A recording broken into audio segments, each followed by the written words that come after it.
This is CBC Late Night News.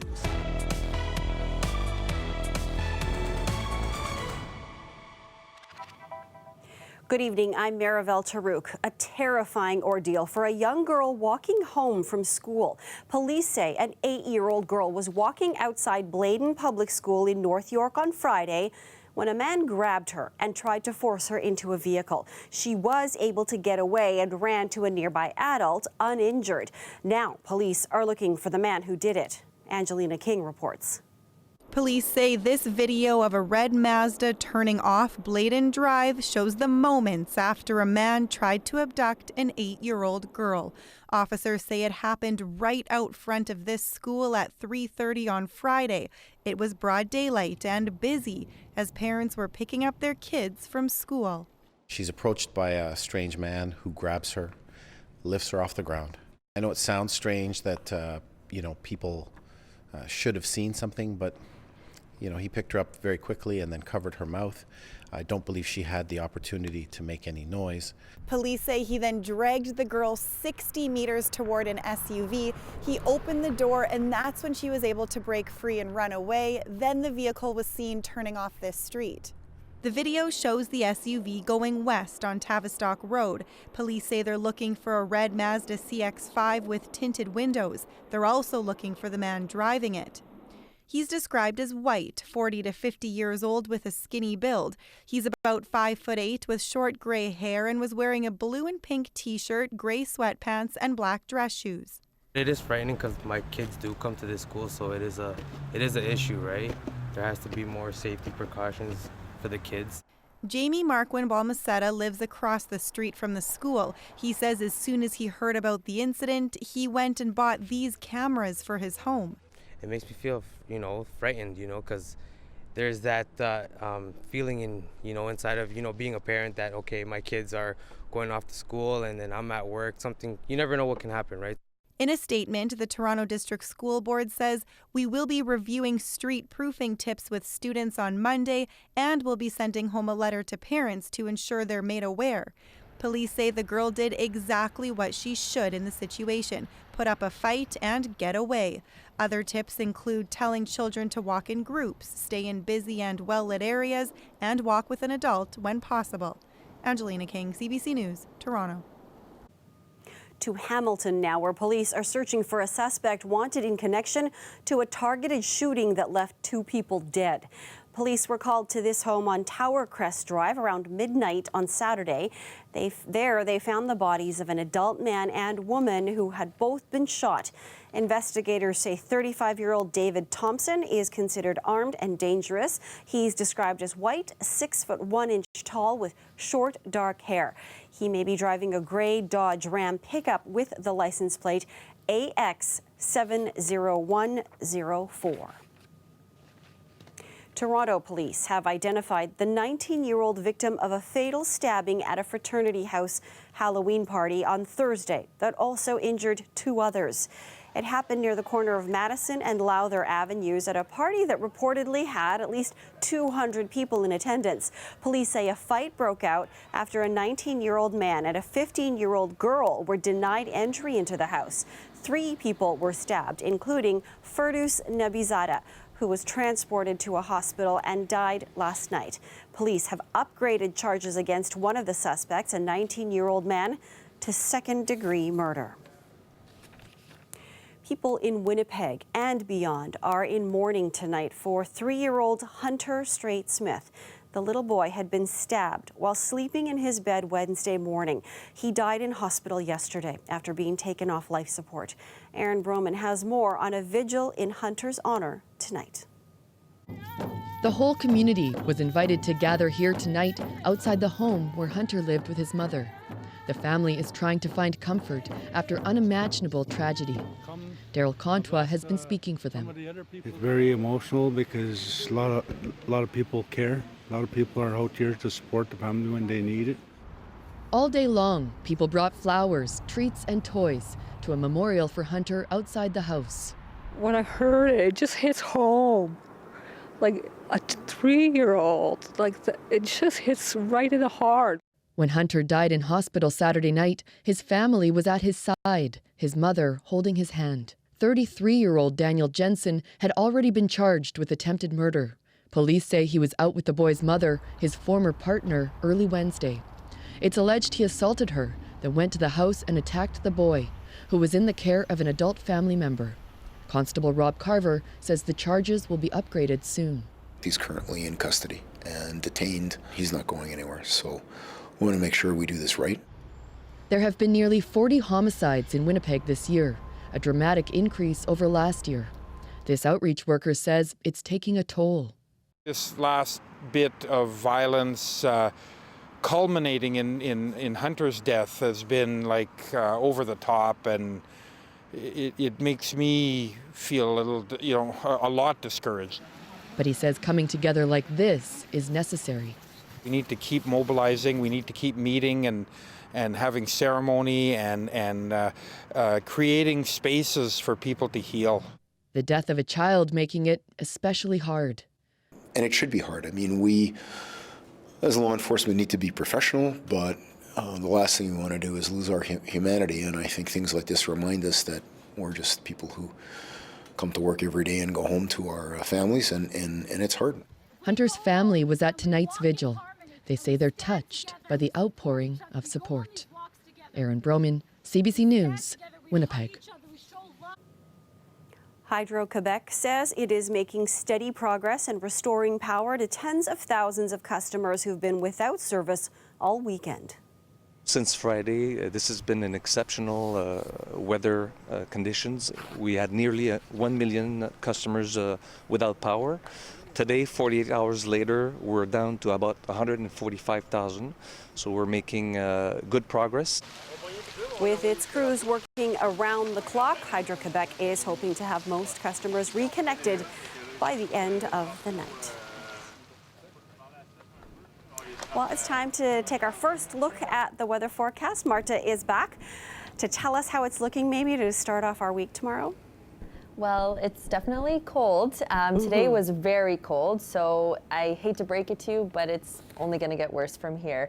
You can see that little blue. I mean, there is some snow that's falling in cottage country right now. We're going to start overnight 2 degrees in Toronto. That little rain icon is there. By the afternoon, it's going to be 10 degrees. So that's right around seasonal, but it feels like 7. So it's going to feel colder. And let me tell you, there's going to be some showers, there's going to be some mixed precipitation, there's going to be some snow, not for the GTA, but that is coming a little bit later in the week, unfortunately. I'll tell you about that a little later. Let's take a look at where this system is going to go. There's going to be some rainfall in through the morning hours, and then there's going to be a break in the afternoon, but it's going to be very, very windy. Let's talk about those wind gusts.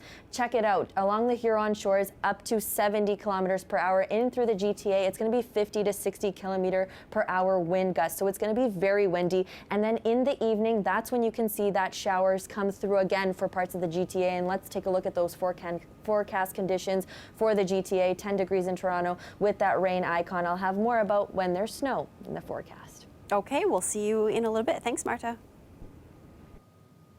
It may be a tense day for some Ontario students tomorrow. Monday marks the first day of a province-wide cell phone ban in all classrooms.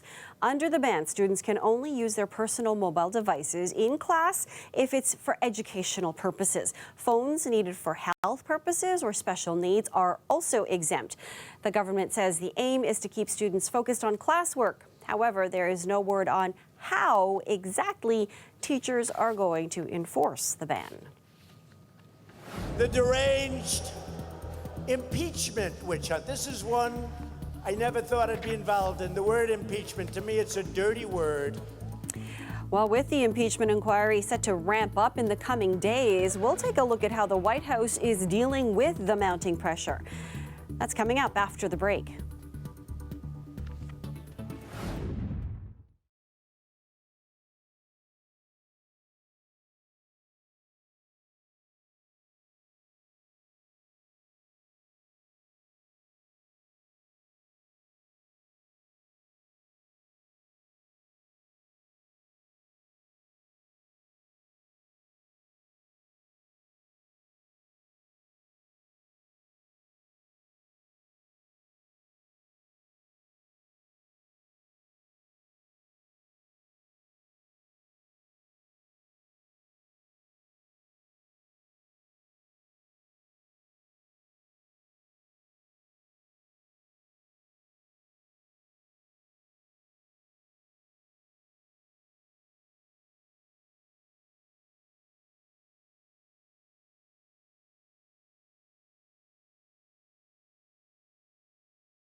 With 1 year to go before the 2020 U.S. presidential election, the Donald Trump impeachment inquiry is about to enter a new and public phase. Susan Ormiston now on a White House racing to distract, discredit, and deny. Donald Trump's strategy today to fight impeachment? Damn the Democrats, the media, and the polls, everyone else's. I have the real polls. The CNN polls are fake. The Fox polls have always been lousy. I tell them they ought to get themselves a new pollster. But the real polls, if you look at the polls that came out this morning, people don't want anything to do with impeachment. It's a phony scam. It's a hoax. The president is clearly vexed he can't change the channel, so he's jabbing at the whistleblower as a partisan liar. But the whistleblower should be revealed, because the whistleblower gave false stories. Some people would call it a fraud. I won't go that far.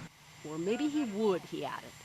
The whistleblower's legal team says Republicans can ask him written questions, but not unmask him. As for the inquiry, the Washington Post reported this weekend that some Senate Republicans would now admit that Trump did withhold military aid to Ukraine in return for investigating the Bidens, but they'd say that was not impeachable. Trump advisor Kellyanne Conway floated that strategy this morning. Kellyanne, you very notably won't say yes or no. It doesn't. Quid pro quo, yes or no? I just said to you, I don't know whether aid was being held up and for how long. Donald Trump continues to deny. What do a quid pro quo?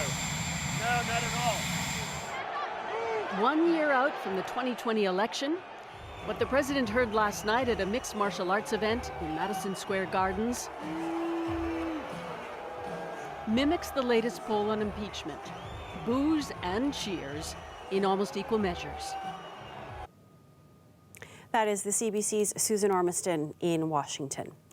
In Brazil, clashes between those trying to exploit the Amazon and those trying to protect it turned deadly this weekend. An indigenous warrior was shot in the head, ambushed his tribe says, by illegal loggers. Shannon Martin reports. I'm scared sometimes, he says, but we are fighting. 6 weeks later, Paulo Paulino Guajajara is now dead, killed by the people his tribe fights against, illegal loggers. His group, the Guardians of the Forest, say the only way to protect their land is to do it themselves. He was, a young father of one child, married, and very much a person who lived in the forest, who saw the forest as the future for himself and his family. This researcher who spent decades in Brazil says the Guajajara has long been under threat. Violence, she says, is getting worse. This video shows the Guardians in their fight carrying weapons and torching equipment owned by their enemy, loggers who constantly target their territory, which is supposed to be protected by the Brazilian government. The country's justice minister pledged today to find those responsible for the killing. Do you have faith that will happen given the conflict that's been going on? I have to say I'm not optimistic. There have been very few cases where Indigenous peoples have been targeted and murdered, where the perpetrators have been brought to justice. Before becoming Brazil's president, Jair Bolsonaro promised to revoke the protected status of an indigenous reserve. And when fires burned in the Amazon this summer, he was accused of favoring business over everything else. Advocates are saying the Bolsonaro government has indigenous blood on its hands, adding the increase in violence is a direct result of his hateful speeches. We are protecting our land, he says, and the life on it, something this young warrior did until the end. Shannon Martin, CBC News, Toronto. I think it's like being part of giving them a chance for a new life.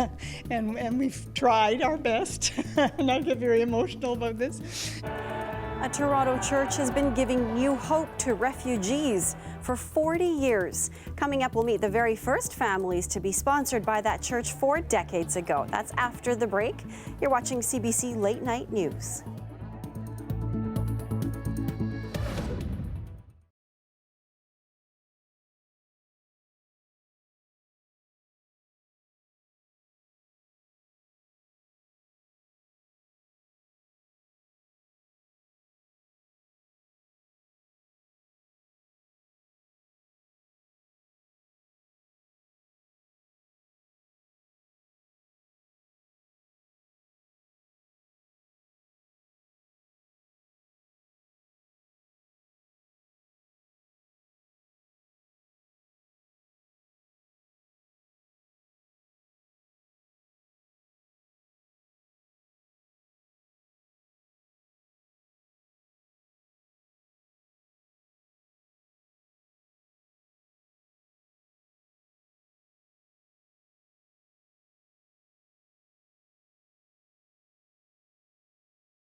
This year marks the 40th anniversary of private refugee sponsorship in Canada. It's something one Toronto church has been involved with since the very beginning. And today, more than 100 people the church has sponsored through the years gathered together for a celebration. Our Kelda Yoon was there too. It was a special morning at Islington United. Those making their way to the front, all former refugees sponsored by the church. Among them, members of the Luong family, the first ones to arrive back in 1979. The family of 7 fleeing post-war Vietnam. Father have business and working is in for printing, and suddenly everything is gone. In the late 70s, thousands of Vietnamese refugees were clambering into boats in search of a better life. The Canadian government, under then Prime Minister Joe Clark, responded with its first private refugee sponsorship agreement. Ken and Suzanne Luong were the second family sponsored by the church. The journey wasn't easy. They spent 1 week on a boat to Hong Kong, 2 small kids in tow, and Suzanne also pregnant at the time. When I sit in there, I don't think I have tomorrow. But they made it, and awaiting them, a new life. When we come to the airport in Toronto, so we got a big surprise. A lot of people come to welcome us there. Church member Lori Beth Page was there from the beginning. We, the private sponsors, were totally responsible for 1 year in every way for the family, their finances, their education, their furniture in their apartments, and so on. 40 years later, she's still part of the team helping to sponsor newcomers like Ben Kabanga and Pauline Betu, refugees from the Congo who arrived in 2017. 2 years after arriving, Pauline says the church still checks up on them. They always visit us, they always help us, they helped us move to our new apartment. This work reminds the community that it is about an extended welcome, that it's not even having our faith in common, it's our humanity that ties us together. It's very special. I think it's like being part of giving them a chance for a new life. and we've tried our best. And I get very emotional about this. It's a family. It's a family. The church has sponsored a total of 105 people from 13 countries over the past 4 decades. Adding to this wall, a family from Syria will be arriving later this year. Kelda Yoon, CBC News, Toronto.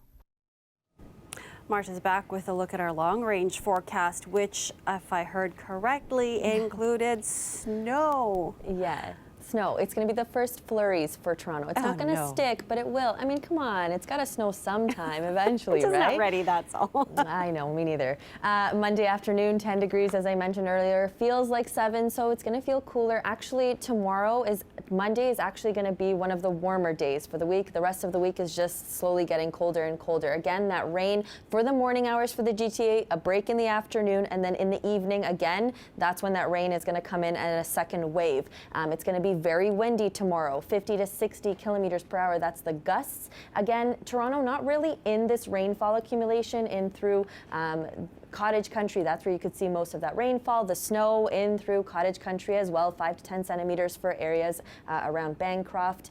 Barrie could see some snow. Let's talk about the jet stream pattern. So there's the upper ridge and the upper trough, and where they meet, that's the jet stream, and that's where the active storm track is. So for the next few days, it is going to be a little bit unsettled. Tuesday, that's when there's a little bit of a break. There is a chance for the shower, but then this clipper system moves in. A clipper, it basically originates in the prairies, and it's going to be a quick system that pushes through, and that's where we're going to see the flurries. So by Wednesday, you'll see some of that. Tuesday, again, that break, as I mentioned, 7 degrees in Toronto, but it's going to feel like 3. So definitely getting cooler. And again, Wednesday is that chance for that snowfall. You can see that here in the 7-day forecast, that rain-snow mix, and it just gets cooler and cooler as we get into the weekend. Feels like -5, -1, so very cold. Boy, you're right. It's bound to happen. Thanks, Marcia. A new Martin Scorsese film is opening, but not in very many theaters, and not for very many days before it's available to stream. And that strategy is getting some bad reviews. CBC's Yelena Adzik has that story. friend of ours is having a little trouble. Friend at the top. Back then, there was nobody in this country who didn't know who Jimmy Hoffa was. The Irishman is an intense, sprawling, 3.5-hour gangster epic. The movie is set in the 1950s and it stars Robert De Niro and Al Pacino as labor union leader Jimmy Hoffa. It will stream on Netflix beginning November 27th. Before then, just 8 theaters in the U.S. and even fewer in Canada will be screening the film. The president of the National Association of Theatre Owners, John Thithian, says that's a disgrace, a very big disappointment. This is a major director, a cinephile who has made all kinds of important movies for our industry. And The Irishman is going to play on 1/10 of the screens it should have played on. Thithian blames Netflix for the scant screenings as well as the shorter than normal theater window before streaming online. Commonly, we wait up to 3 months to stream a movie. But with The Irishman, it's less than 3 weeks. And let's face it, it is way less enticing to bother going to a theater if you know it's a short time till you can just watch it from your couch. But there isn't a great deal of motivation for Netflix to follow the old model. They also use their non-theater friendly strategy with last year's release of Roma. They gave the black and white drama the bare minimum number of showtimes that were necessary to qualify for the Oscars. And it paid off. Roma won Best Director, Best Cinematography, and Best Foreign Film Entry for Mexico. True that it's possible it was snubbed for Best Overall Pick because voters might not have appreciated the lack of attention to old-school theaters, but for Netflix, it was all still a win. Perhaps that's why, in response to concerns, the Netflix head of original films, Scott Stuber, said, "It's important to give an opportunity for a theatrical run," but he added, quote, "I think people are also going to love it just as much on Netflix." In other words, forget about it. Yelena Adzik, CBC News, Toronto. Toronto Raptor and food lover Serge Ibaka was at a Loblaws this afternoon taking part in a taste test challenge. The only thing I had when I was young was food. That was the only thing. I used to wake up in the morning. I used to pray before I go to bed, just to wake up in the morning to have a breakfast or something to eat or clean water. To be able to, to help others, to give back about something I didn't have, to me is a blessed, and I'm so thankful for that. Ibaka had some help from these younger participants. For every mystery dish they guessed correctly, Loblaws and President's Choice donated thousands of dollars. The event was in support of Regent Park Community Food Center. Well, it started as a summer project for Asher and his brother Noah to take pictures of all the dogs in their neighborhood. And now they've published their own book. The book is called Dogs of the Neighborhood. The 7- and 10-year-old brothers created the book because they always wanted a dog of their own. And today they had a book signing in Forest Hill. A portion of the proceeds will go to the Toronto Humane Society. Good job, boys. And that's our show for you tonight. Thank you for watching. You can stay caught up on news anytime on our website, cbcnews.ca. Have a great night, everyone.